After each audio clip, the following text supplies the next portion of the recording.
À tous nos amis. Nous connaissons tous les paroles du Hafetz Chaim qui dit sur le Teilim,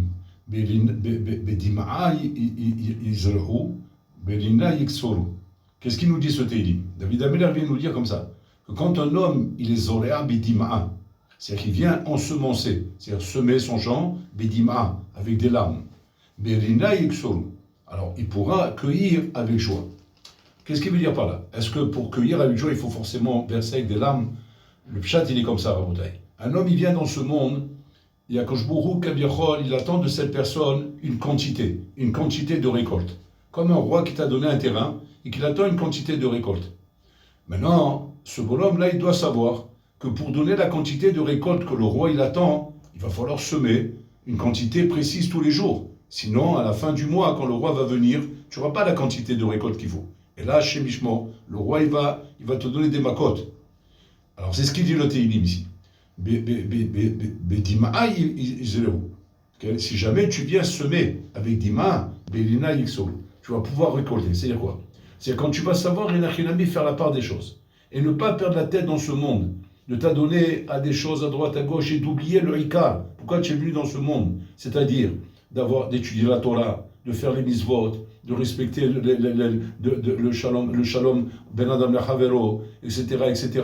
Ça, c'est les choses, Rabotai, qui sont les choses que tu dois semer et récolter.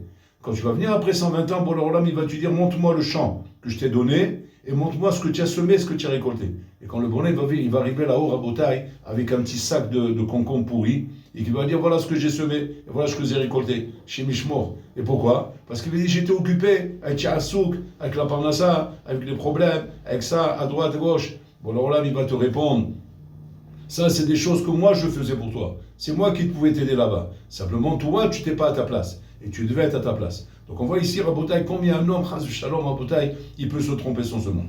Maintenant, l'homme, il va venir avec la Tarna et l'excuse de dire, mais on avait des tsalotes. Bon, là, ce monde nous donnait trop de tsalotes. Ces tsalotes-là, combien je pouvais, Nachinami, être libéré à cause de ces tsalotes et faire ta volonté. Alors, on donne un machal et madavardome. Machal et Chad Rabotai, il avait un paris. Un paris, c'était des seigneurs qui obligeaient les gens à travailler pour eux, et tous les mois, il devait verser une somme d'argent de la chose qu'il a gagnée. Et il gardait pour lui un petit peu. C'était comme ça que ça marchait à l'époque des Russes. Et une fois comme ça, il y avait un paris qui était très méchant. Et ce paris-là, il a pris le bonhomme, le juif qui travaillait pour lui, il a commencé à lui demander de plus en plus. Jusqu'à qu'à la fin, il n'arrivait plus à suivre. Comme il n'arrivait plus à suivre, le paris, c'est arrivé à un mois où il a demandé tout ce qu'il devait lui donner. Et il a dit, je ne peux pas te donner tout ça. Qu'est-ce qu'il a fait, le paris? Le paris, il est venu, il a commencé à lui donner des coups de bâton. Il a commencé à lui donner des coups de bâton, et encore un coup de bâton, et encore un coup de bâton, et encore un coup de bâton.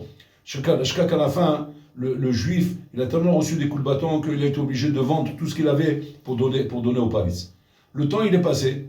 Quand il a raconté cette histoire à son ami, il a dit, vas-y voir vite le roi. Le roi, il est contre ces choses-là. Vas-y voir le roi, il raconte lui. Il a été voir le roi, il a raconté. Le roi, il a dit quoi? Comme ça, il a fait, je vais le convoquer tout de suite. Il a convoqué le paris, et donc le bonhomme, il est parti avec la convocation du roi. Il a demandé à sa femme de donner des Teilim. Sa femme, elle a lu les Teilim. Il est arrivé chez le roi, il a commencé à lui raconter les coups qu'il lui a donnés.